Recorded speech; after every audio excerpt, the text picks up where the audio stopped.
Welcome to part 9 of the Ultimate Unsolved Mysteries Iceberg, where we explore dark and fascinating mysteries.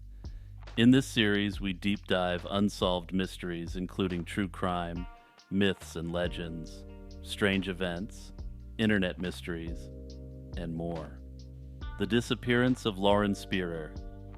In the early hours of June 3, 2011, Indiana University sophomore Lauren Spearer vanished after a night out with friends in Bloomington, Indiana.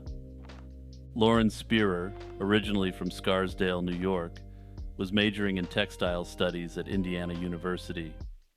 On the night of her disappearance, she was seen leaving a friend's apartment at around 4:30 a.m., attempting to make the short walk back to her own apartment. Surveillance footage captured her movements around the campus that night, but after these recordings, she disappeared without a trace. The investigation into Spearer's disappearance has been extensive and multifaceted. In August 2011, police conducted a 9-day search of the Sycamore Ridge landfill, looking for clues to Spearer's whereabouts. This search, involving the Bloomington Police Department, the Indiana University Police Department, and the FBI, ultimately yielded no significant findings. Over the years, the investigation has received thousands of tips, and in 2016, the FBI and other police agencies followed up on leads regarding Spearer's disappearance in Morgan County, involving a property connected to a person of interest. Despite these efforts, no conclusive evidence has been found to determine Spearer's fate. Several theories have emerged regarding what happened to Spearer that night. Her parents have publicly stated their belief that she may have been drugged and have voiced suspicions about the individual she was with that evening. Further, and sadly, her parents believe that given the circumstances, their daughter is likely deceased. Another theory suggests that she suffered from an accidental overdose, exacerbated by a heart condition called long QT syndrome. One of the individuals she was with on the night in question indicated that she had taken a cocktail of drugs and alcohol that night. However, if this was an accidental fatal overdose, this begs the question, where are her remains? Another theory suggests she may have been abducted at random by a stranger. However, there is no evidence to support this, other than the lack of evidence confirming other theories.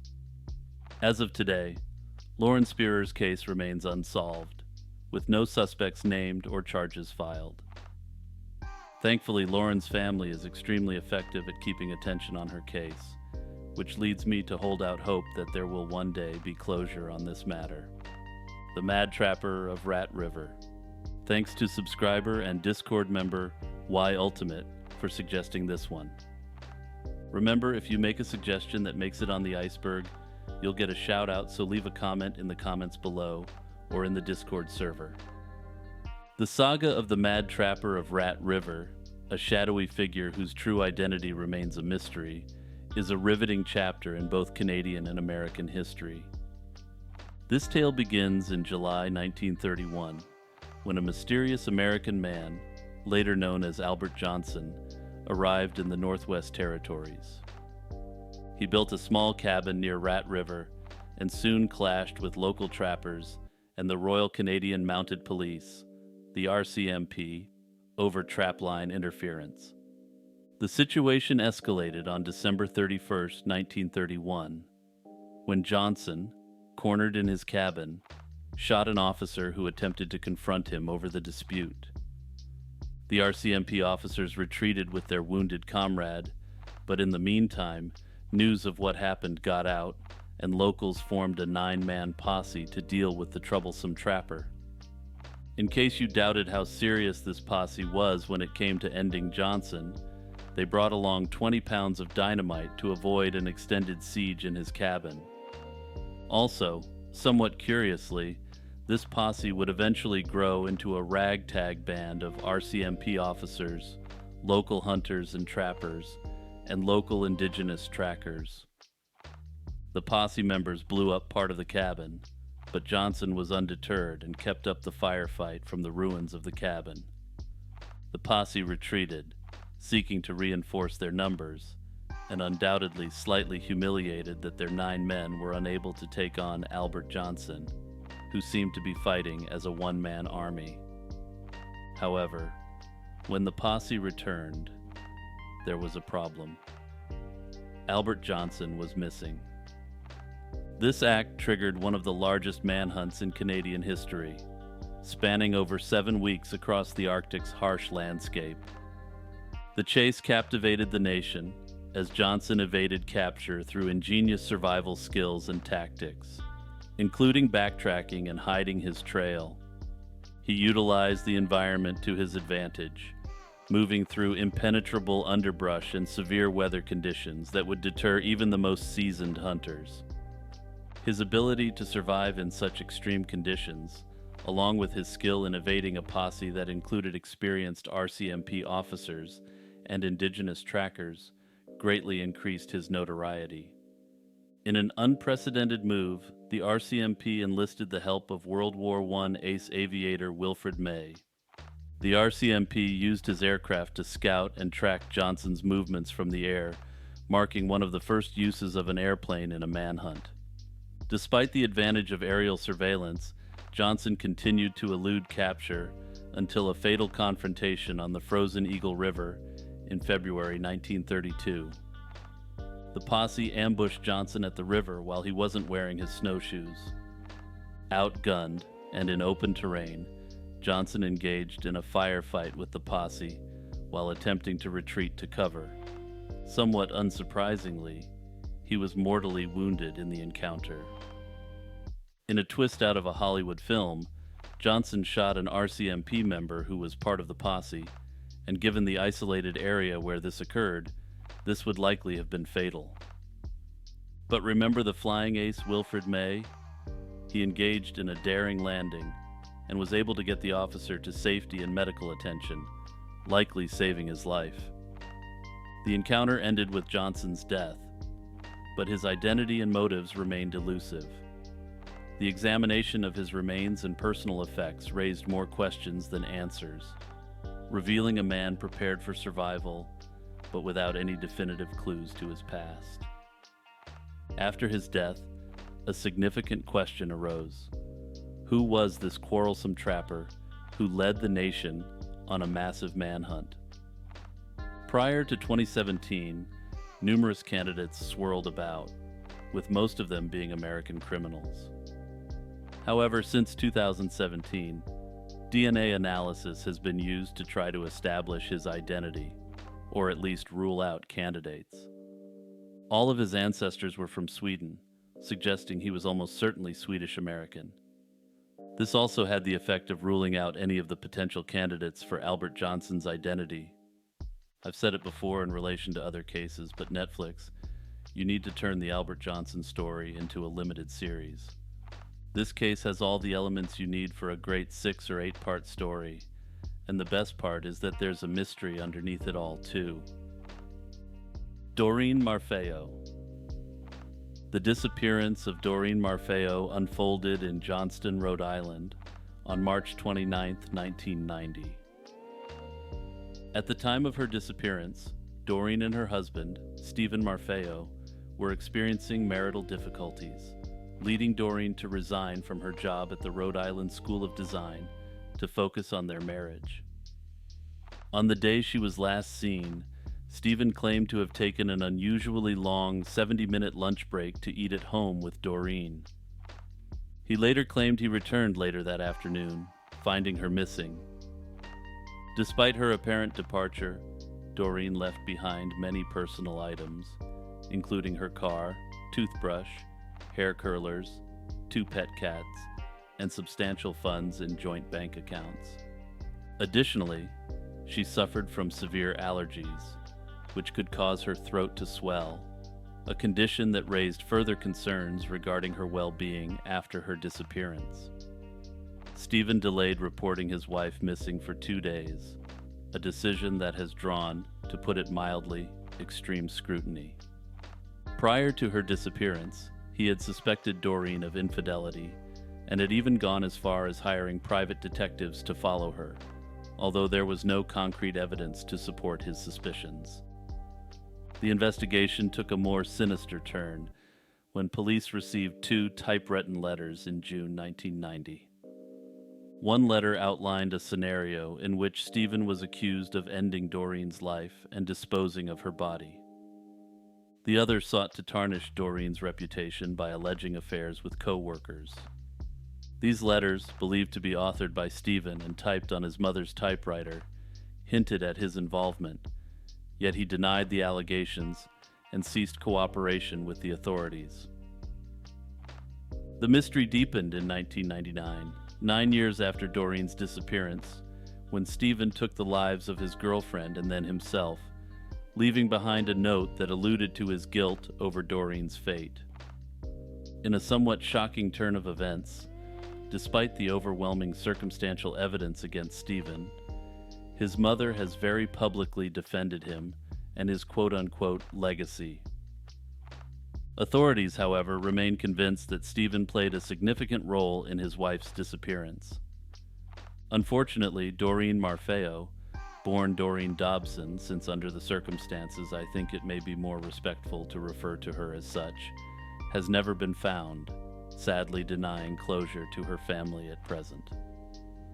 The Bremen Road Attacker. On August 22, 1988, a brazen daylight attack unfolded on a secluded highway near Putnam, Connecticut, marking a day of terror for a local social worker. The victim, referred to as Carol to protect her identity, was en route to her job at a mental health facility when she encountered a black pickup truck exhibiting erratic behavior. The truck's driver, a male in his mid-30s with brown curly hair, began swerving and altering speeds before abruptly stopping. Emerging with a firearm, he shot Carol in the face at close range, leaving her critically injured and slumped over in her vehicle. Due to her positioning within the vehicle, she remained unseen by passing motorists until a truck passed by. The driver noticed her slumped over from his elevated cab. The attack was not just a moment of violence, but a puzzle that perplexed law enforcement. Initial investigations revealed that the attacker had been menacing other drivers that morning, suggesting a pattern of extreme aggression. However, that said, he had simply been driving aggressively around the other drivers, and there is no indication why he attempted to cruelly take Carol's life. Despite the severity of Carol's injuries, including a severed carotid artery and paralysis of her left vocal cord, she survived, thanks to the timely intervention of the truck driver. Unfortunately, the individual responsible for this attack remains at large today, and given his age, may still pose a threat to society if he is alive. Mysterious Dave Mather. David Allen Mather, known as Mysterious Dave, lived a life that could easily be the plot of a classic Western. Born in Connecticut in 1851, Mather's early years were marked by adventure and tragedy. By the time he was 16, both of his parents had passed away, prompting him and his brother Josiah to venture west in search of adventure and opportunity. Mather's reputation in the Wild West was a blend of lawman and outlaw, a common duality in that era. His journey into notoriety began around 1873, when he became involved in cattle rustling in Sharp County, Arkansas. By 1874, Mather made his first known appearance in Dodge City, Kansas, a place he would frequently return to, each time blurring the lines between his roles as a lawman and an outlaw. Mather's life in Dodge City was tumultuous and marked by significant events that added to his mystique. In June 1883, he was hired as an assistant city marshal in Dodge City, serving under a cloud of controversy until April 1884, when he was replaced by Tom Nixon, sparking a bitter feud between the two. This feud culminated in a violent confrontation in July 1884, resulting in Nixon's death at Mather's hands. Despite the violence, Mather was acquitted of all charges, thanks to testimony of individuals including the town sheriff. Mather's law enforcement career was a series of highs and lows, marked by episodes of violence and accusations. He was involved in another killing in May 1885, this time of a man named David Barnes, leading to his arrest along with his brother Josiah. However, both men were granted bail, and unsurprisingly, these desperados went on the lam. The final chapters of Mather's life are wrapped in mystery. Josiah, his brother, claimed he never saw his brother again after they departed Dodge City, and never heard from him again in any capacity. Adding credence to this story, Josiah, who went on to live until the 1930s, confirmed with his children in private that he had no idea what happened to his brother. After his disappearance from Dodge City, rumors and speculations filled the void left by his absence. The most intriguing rumor theorizes that he went to Canada and enlisted in the Royal Canadian Mounted Police. Under this theory, he may have served in the organization under an assumed identity until as late as the 1920s. The RCMP has explicitly denied this theory. However, identities were difficult to verify in the late 19th century, and I doubt that they would have turned down an experienced lawman and gunfighter. The truth about Mysterious Dave's final days remains elusive, much like the man himself. The Munsterland Slayings. Between 1971 and 1974, the Munsterland region of West Germany was the setting for a chilling series of unresolved cases involving the disappearance and demise of 4 young women. These individuals, all in their 20s, shared similar physical characteristics and had been hitchhiking prior to their vanishings. They were later discovered strangled, their bodies left in unnaturally posed positions, without signs of any SA or any inference of that nature. Their personal belongings were stolen, with only a single item ever recovered, indicating the calculated nature of the perpetrator's actions.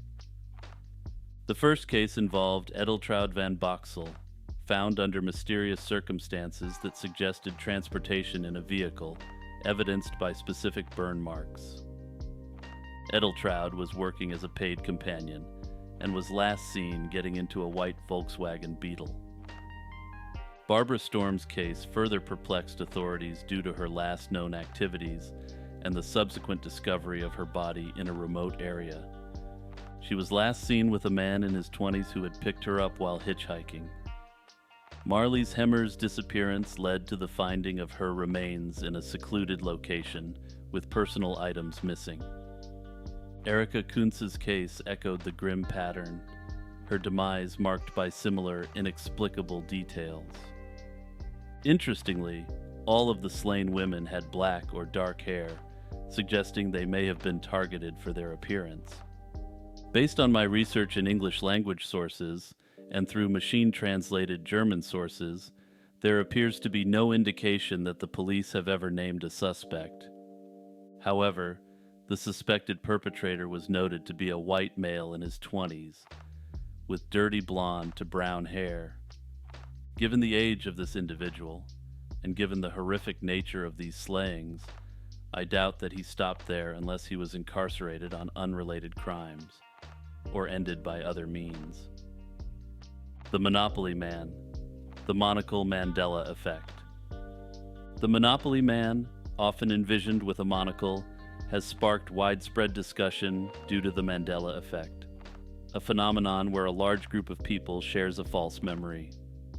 Despite the common belief, the Monopoly Man, officially known as Uncle Pennybags, has never been officially depicted with a monocle since his debut in 1936.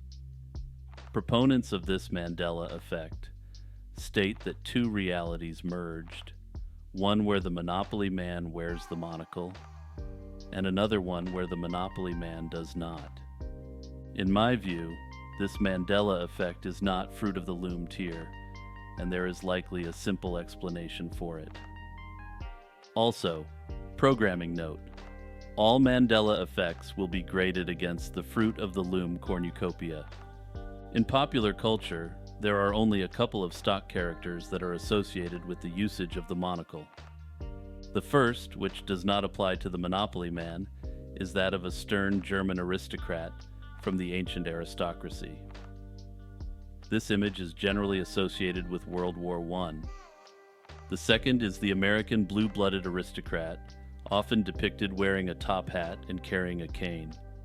While this stock character has long since fell out of fashion, the popular Planters Peanut mascot lives on, donning a monocle, top hat, and cane. The Monopoly Man does factually carry a cane and wear a top hat. The association between these two items allows the human brain to fill in the monocle where none exists. I propose that this is similar to how our brains are not designed to read every letter of every word, but rather, our brains come to be trained to efficiently process text. Let me know what you think of this theory in the comments below. Also, if you have an alternative theory, I would love to hear it. If you're enjoying this video, please do me a huge favor and hit the like button, the subscribe button, and that notification bell. My goal is to create the most expansive iceberg series in YouTube history, and I want you along for the ride.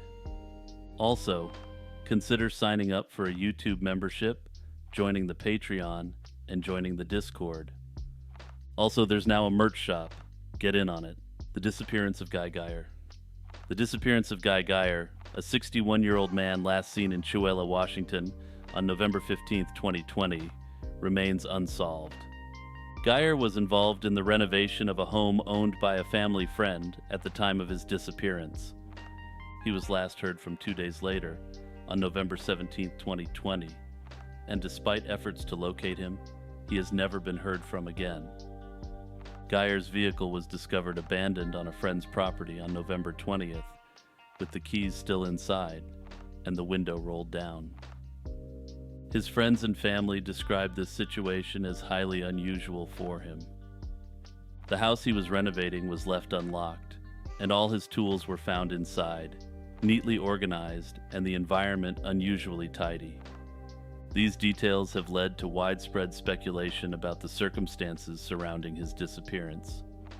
Further, Geyer is married with children and grandchildren, and according to interviews I was able to find with family members, he was a very devoted family man. Theories about what happened to Geyer vary widely, ranging from accidental misadventure to suggestions of foul play. The pristine condition of the worksite and the fact that his tools, which were valuable to him, were left behind, suggest to some that Geyer may not have left of his own volition. Additionally, the abandonment of the vehicle with personal items inside adds to the speculation that foul play may have been involved. Despite these circumstances, no conclusive evidence has emerged to definitively explain Geyer's disappearance. The case remains open and active, but unfortunately, like many missing persons cases, hasn't garnered national attention as yet. Perhaps with more attention called to the case, the mystery surrounding Geyer's disappearance can be resolved. Jack the Ripper.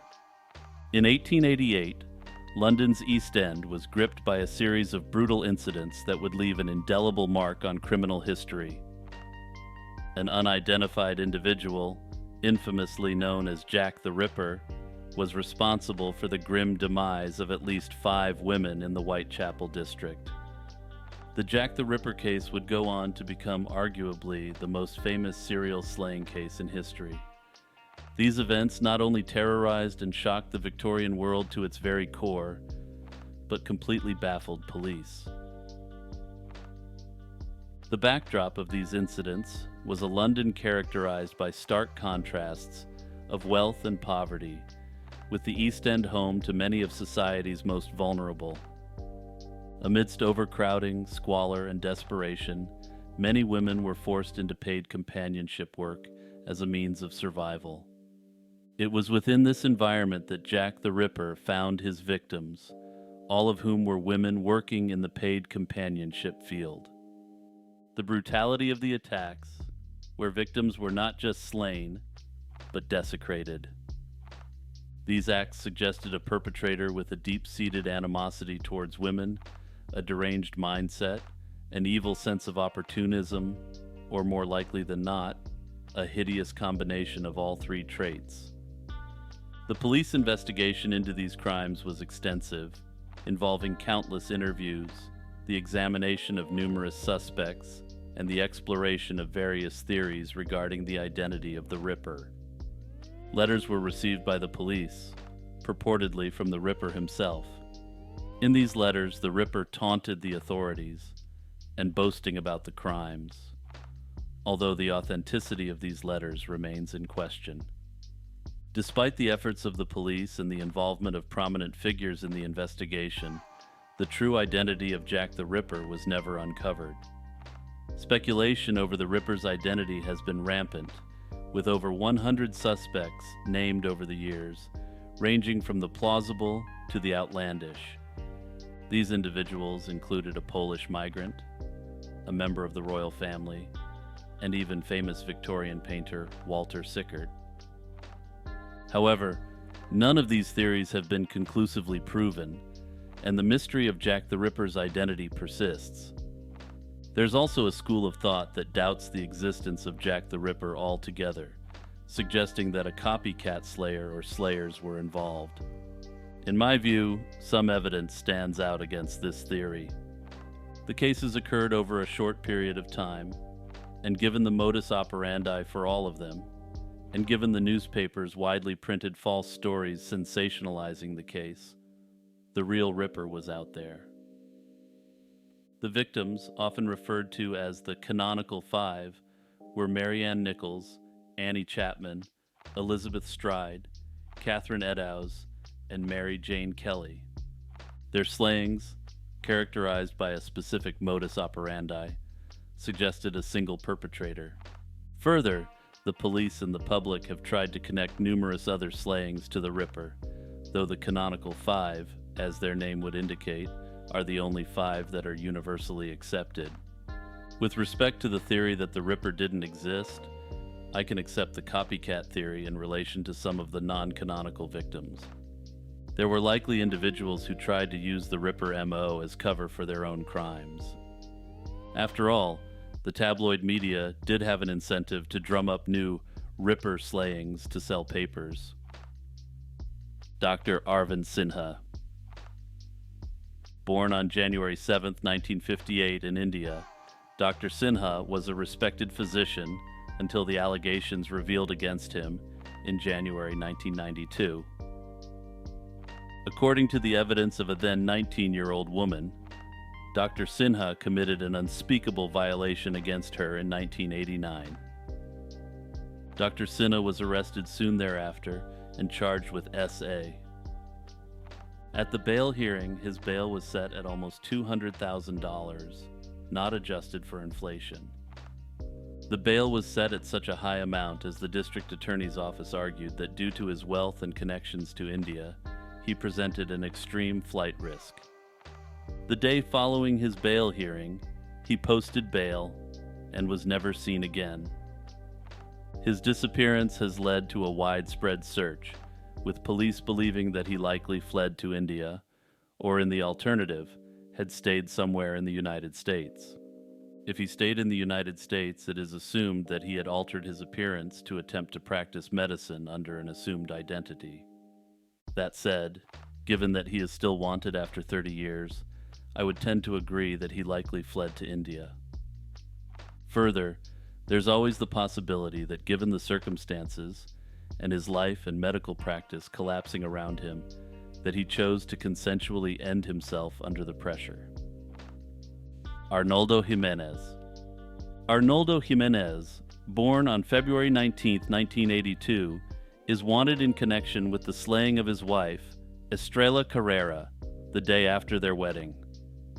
On May 8, 2019, Jimenez was added to the FBI's 10 most wanted fugitives list, marking a significant turn in a tragic case that began 7 years prior.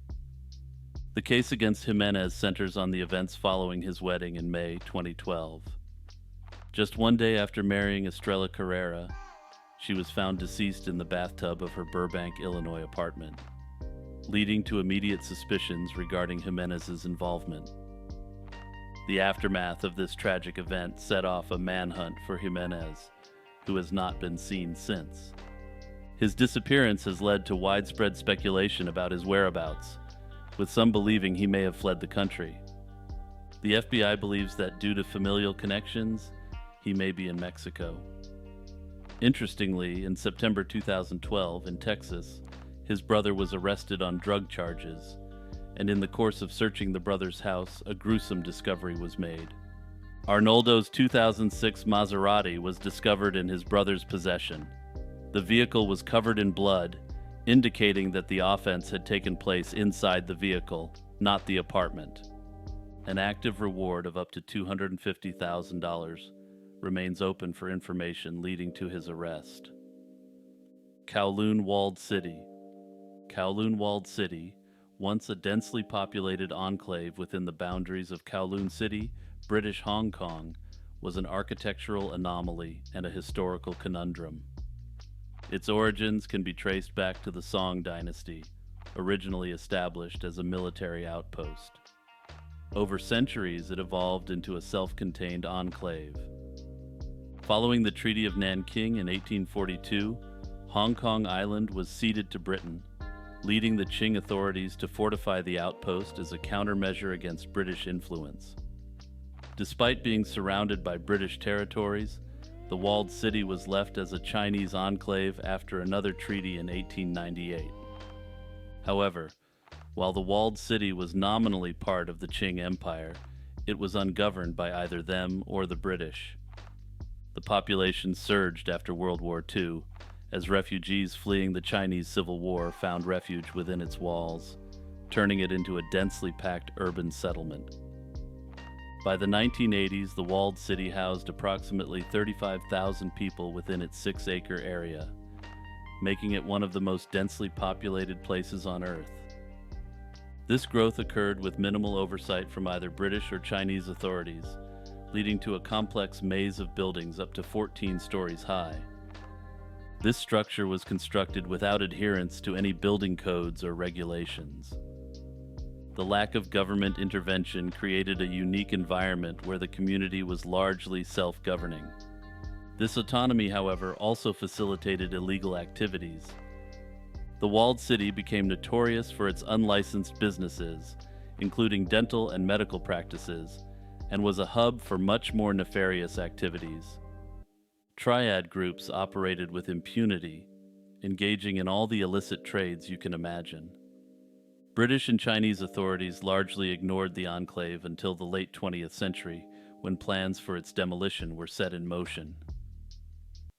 The demolition of Kowloon Walled City began in 1993 and concluded in 1994, following a lengthy eviction process that started with the announcement of demolition plans in 1987. In its place, Kowloon Walled City Park was opened in December 1995.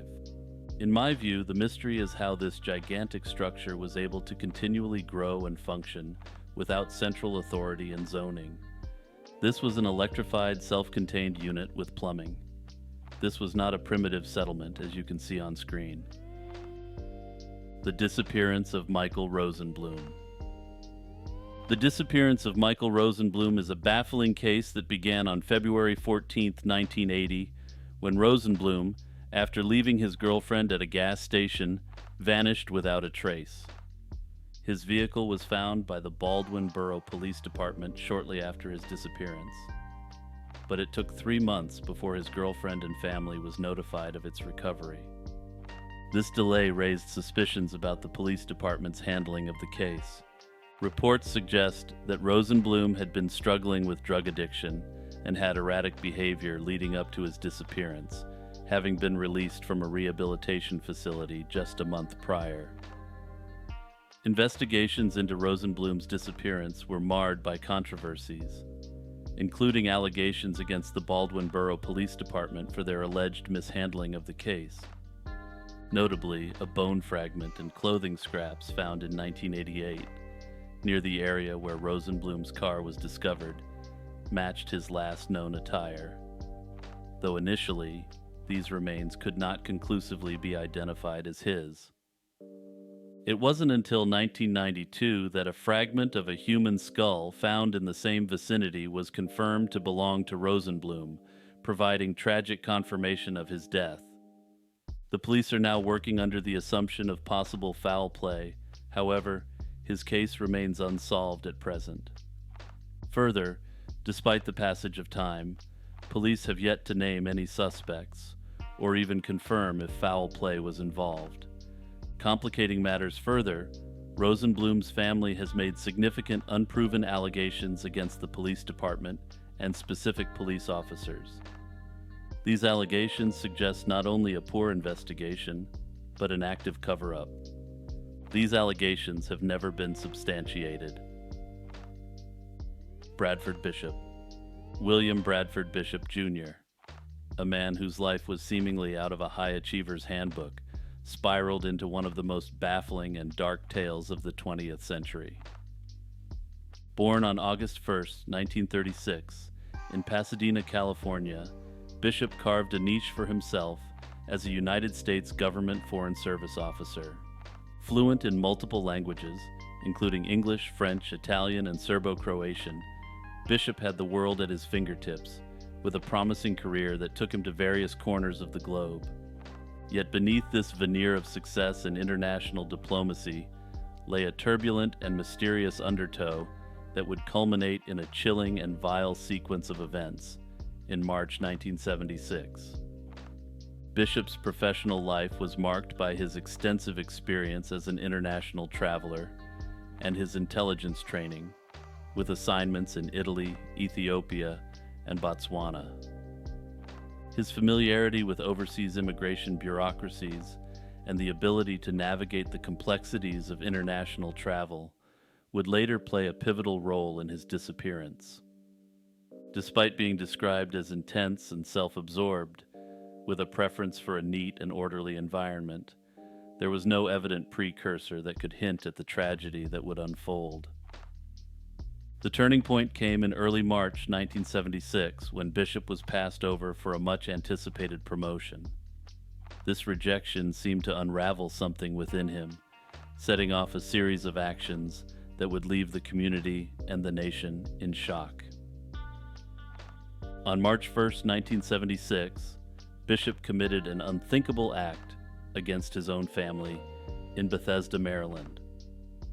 Using a blunt instrument, he ended the lives of his wife, aged 37, his mother, aged 68, and his 3 sons, aged 5, 10, and 14.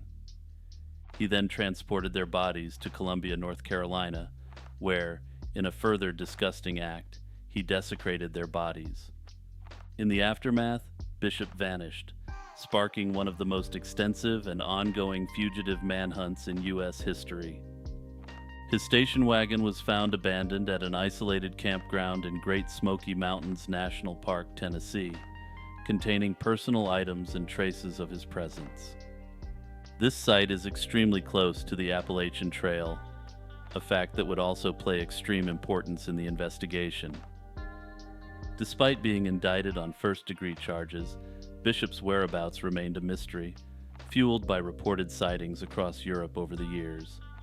His motives, deeply buried in his disturbed psyche, have never been fully understood, with no evidence of significant financial troubles, infidelity, or job dissatisfaction that could traditionally trigger such a drastic unraveling.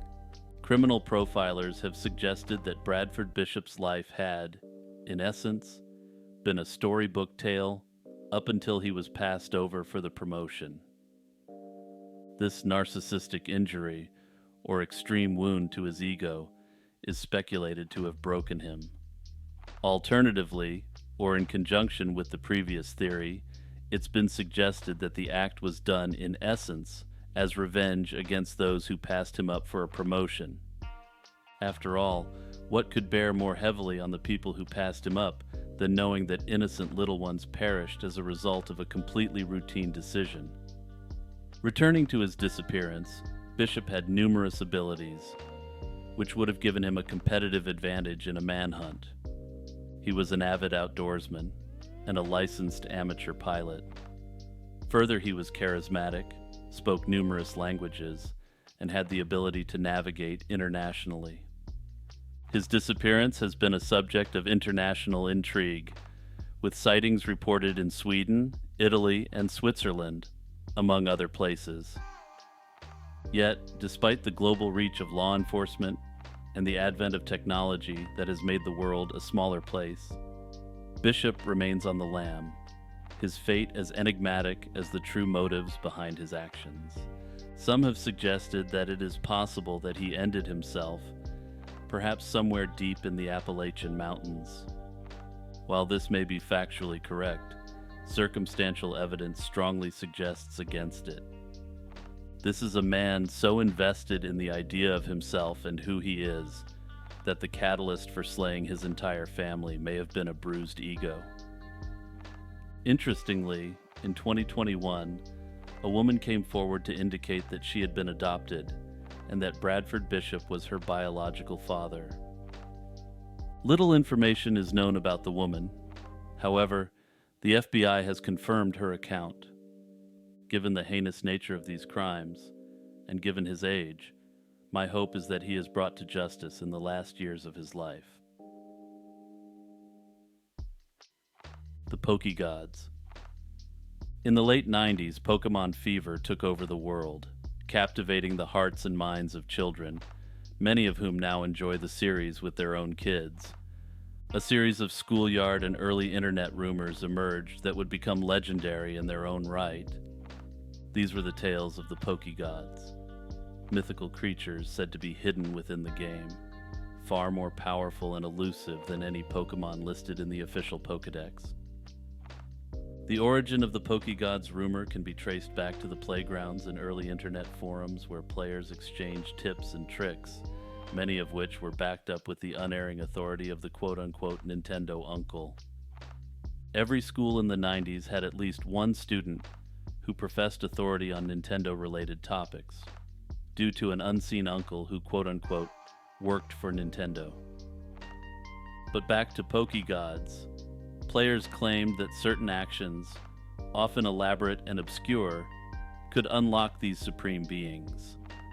Names like Pika-Blue and Mew3 circulated, with each supposed Pokegod having its own backstory and set of powers that far exceeded the game's standard limits. What made the Pokegods rumor so compelling was the grain of truth at its core. The rumors of one Pokegod, Mew, turned out to be true. If Mew could be hidden within the game's data, what else was waiting to be discovered?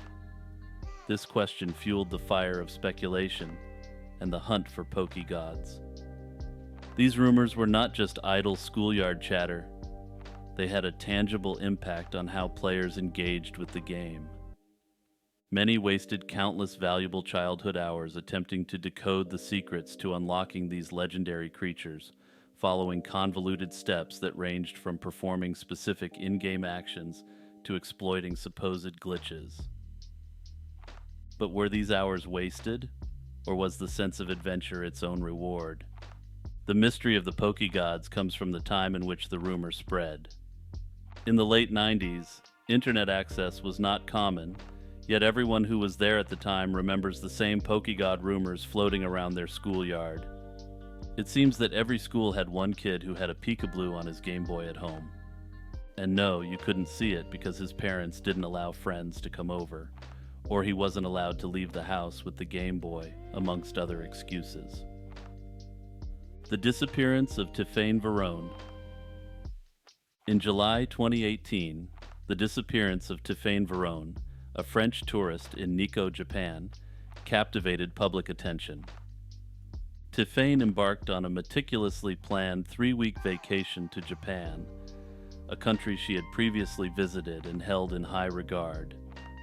Arriving at Narita International Airport on July 27, 2018, she spent her first night in Tokyo before heading to Nikko. Despite being last seen eating breakfast at her hotel on July 29th, her sudden disappearance thereafter sparked a wide-ranging search and international outcry. The initial search efforts involved her family, who were notified of her disappearance by the French embassy and traveled to Japan to assist. They appealed to tourists for information and contacted French President Emmanuel Macron to bolster the search efforts, reflecting the desperate measures taken to locate her. Despite extensive searches by volunteers, police, and mountain rescue experts, no substantial leads were found. The case took a complex turn when Tifane's family, rejecting the possibility of an accident, suggested foul play might be involved. They criticized the Japanese police's handling of the case, suggesting a lack of experience in missing person searches. 4 years into her disappearance, Tifane's family launched a petition to denounce what they perceived as an investigative stall-out, amassing numerous signatures. Despite their efforts, and a formal investigation opened by French authorities, the case remains unsolved, with both potential criminal and accidental causes considered by the Japanese police. Thankfully, her family continues to be extremely active in her case, with her brother, Damien Verone, being a particularly tireless advocate for her. Damien has traveled to Japan on a number of occasions to pressure the government and police, call for further searches, and distribute multilingual flyers, and keep her case on the radar. My hope is that the ceaseless efforts by the family will bear fruit, and eventually her case will be resolved. Kusanagi no Tsurugi. The Kusanagi no Tsurugi, also known in English as the grass-cutting sword, is a legendary Japanese sword wrapped in myth and history. This sword, forming a crucial part of Japan's imperial regalia, alongside the mirror Yata no Kagami and the jewel Yasakani no Magatama. These three sacred treasures symbolize the imperial virtues of valor, wisdom, and benevolence, respectively. The sword's origins trace back to ancient mythology, where it was discovered in the tale of an 8-headed serpent, the Yamata no Orochi, by the storm god Susa no O. Susa no O gifted the sword to the sun goddess Amaterasu, who then passed it down to her descendants, thereby establishing the divine right of the Japanese imperial line. Historical records and mythological texts, such as the Kojiki and Nihon Shoki, mention the sword, though its existence blends history with legend. The sword's actual appearance is shrouded in mystery, as it is kept hidden from public view. It's said that no one, not even the emperor, is allowed to view it, preserving its sanctity and mystique. During imperial enthronement ceremonies, the sword is presented wrapped in packages, emphasizing its sacredness and the continuity of imperial tradition. The last time the blade was quote-unquote seen was in 2019, when the present emperor, Naruhito, ascended the throne.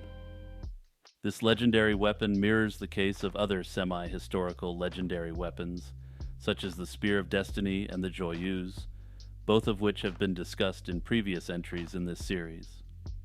The Danielle Steele Mandela Effect.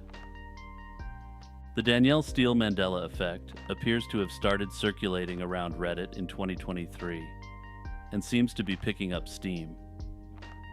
Many people recall her last name as Steele, with an extra E at the end, rather than its correct spelling, Steele, without the E. This discrepancy has led to confusion and controversy amongst the members of the Mandela Effect subreddit. Danielle Steele, celebrated for her prolific output of romance novels, has become an emblematic figure in airport literature, making the spelling of her name significant to her identity and brand. The misremembering of her last name could stem from the commonality of Steele as a surname, which might seem more familiar or aesthetically pleasing to some. Additionally, as discussed about the Monopoly Man, there's the brain's tendency to fill in patterns. This cognitive autocomplete could contribute to this growing misrecollection. I theorize that the people who believe in this Mandela effect are not people who are intimately familiar with Danielle Steele's work, and may have just passed by her ubiquitous works in an airport or a bookstore. They expect Steele with an E, which is a much more common name, and thus their brain fills it in for them. Then upon closer examination, they are shocked to find no E on the basis that they've remembered for years that there was an E. The face on Mars. In 1976, a Viking 1 orbiter photograph of Mars's surface sparked widespread interest due to a peculiar feature resembling a human face. This feature, dubbed the face on Mars, fueled speculation and intrigue, suggesting to some the existence of ancient Martian civilizations. The phenomenon highlighted humanity's fascination with finding life beyond Earth. Initial interpretations leaned towards an eroded rock formation, creating the illusion, with scientists maintaining extreme skepticism towards claims of alien architecture. These assertions were based on the understanding that Martian life, if existent, would likely be simplistic rather than capable of monumental constructions. However, despite this, in further expeditions, NASA sought to clarify the nature of the so-called face on Mars. Subsequent missions, notably in 1998 and 2001, employed high-resolution imaging to revisit the face, clarifying its natural origins.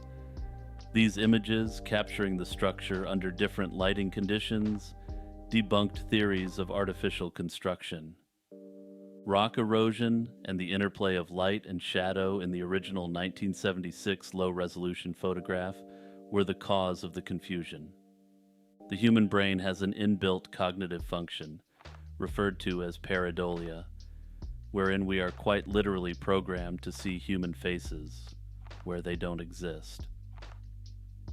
While I consider this mystery to be definitively solved, I've chosen to include it in this series, as it still makes its rounds as a legitimate unexplained phenomenon. Just a quick reminder that if you're enjoying this video, I strongly encourage you to subscribe and hit that like button. I have an absolute ton of unsolved mystery and true crime content coming, and I want you to be along for the ride with me. Now back to the video. Jonathan Kern. Emerging in the public eye during the 1990s, Jonathan Kern was implicated in a series of deceitful activities, exploiting relationships for financial gain. This type of fraud, known as the sweetheart swindle, involves intentionally targeted vulnerable individuals seeking love, and exploited them financially under the hopes that they would be too ashamed to report the crime to the police. Kern earned a reputation as a master manipulator, adopting the identity of former Formula One race car driver Jonathan Palmer to execute his schemes. His modus operandi involved charming unsuspecting victims with his fabricated persona, only to defraud them of significant sums of money. In the case of at least one woman, she was pushed into bankruptcy by the extent of his fraud. Kern is suspected to have numerous victims over North America and Europe. It is suspected that the majority of them don't come forward out of shame or out of failure to realize that what Kern did is considered a crime. Kern remains at large at present, and if still active, is thought to be operating in Europe. The disappearance of Doggerland. Doggerland, often referred to as the real-life Atlantis, was once a vast landmass connecting Britain to mainland Europe. The story of Doggerland begins at the end of the last ice age, around 12,000 BC, when melting glaciers caused sea levels to rise, gradually transforming the landscape. Initially, Doggerland was a rich hunting and fishing ground for Mesolithic human populations. Archaeological evidence, including stone tools, animal bones, and human artifacts, suggests a well-adapted society reliant on the land's abundant resources. One of the main theories explaining Doggerland's submergence involves a gradual process dominated by rising sea levels due to the melting of ice caps. This relentless advance of water gradually eroded the land, leading to the isolation of Britain from the European mainland by around 6500 BC. However, this was not a uniform process. Research indicates that certain areas may have remained above water longer, serving as temporary spots for displaced communities and wildlife. A more dramatic event contributing to Doggerland's fate was the Storegga Slide, a massive undersea landslide off the coast of Norway, dated to around 6200 BC. This event triggered a colossal tsunami, which, according to some models, could have swept over Doggerland, drastically reshaping its coastlines and perhaps accelerating its inundation.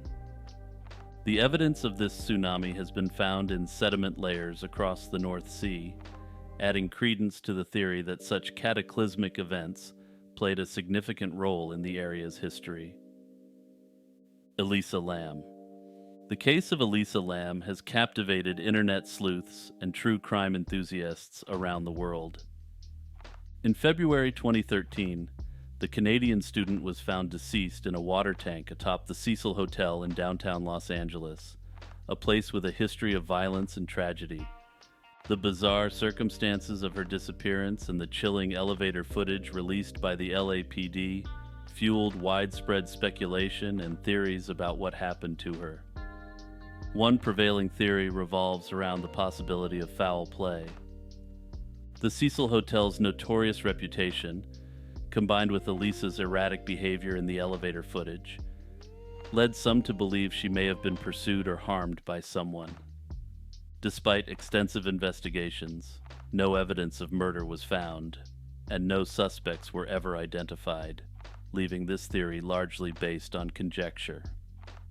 Another theory suggests a tragic accident. Elisa Lam was diagnosed with a mental health condition that could potentially explain her unusual actions captured on video. Proponents of this theory argue that her mental health issues might have led her to climb into the water tank herself, possibly during a psychotic episode or manic state. The tank's difficult access and the fact that her belongings were found nearby lend some credence to this idea, suggesting a moment of profound confusion or distress. Some have ventured into more unconventional explanations, delving into the supernatural or suggesting elaborate conspiracies. The hotel's dark past, combined with the eerie elevator video, inspired theories ranging from paranormal activity to government cover-ups. However, these hypotheses are baseless and sensationalistic. The investigation into Elisa Lam's death concluded with the Los Angeles County Coroner's Office ruling it an accidental drowning, with bipolar disorder as a significant factor. This official explanation, however, has not tempered the public's fascination or skepticism, with many questioning the thoroughness of the police investigation and the coroner's findings. Personally, I think this is an extremely sad case of a bright young woman who was experiencing a mental health break away from the people who cared about her most. As her loved ones weren't around to make sure she got help, she was likely acting under a delusional framework, resulting in her tragic passing. In my view, the way the case has been portrayed is quite insensitive and sensationalistic. The actual facts do not lend any credence to the wild conclusions that have been reached by some individuals hypothesizing on her case. The Sea Monk. In the mid-16th century, Europe was captivated by a mysterious sea creature known as the sea monk that stirred the imagination and curiosity of naturalists, royalty, and the general public alike. This creature was reportedly discovered off the coast of Zealand, Denmark, around 1546.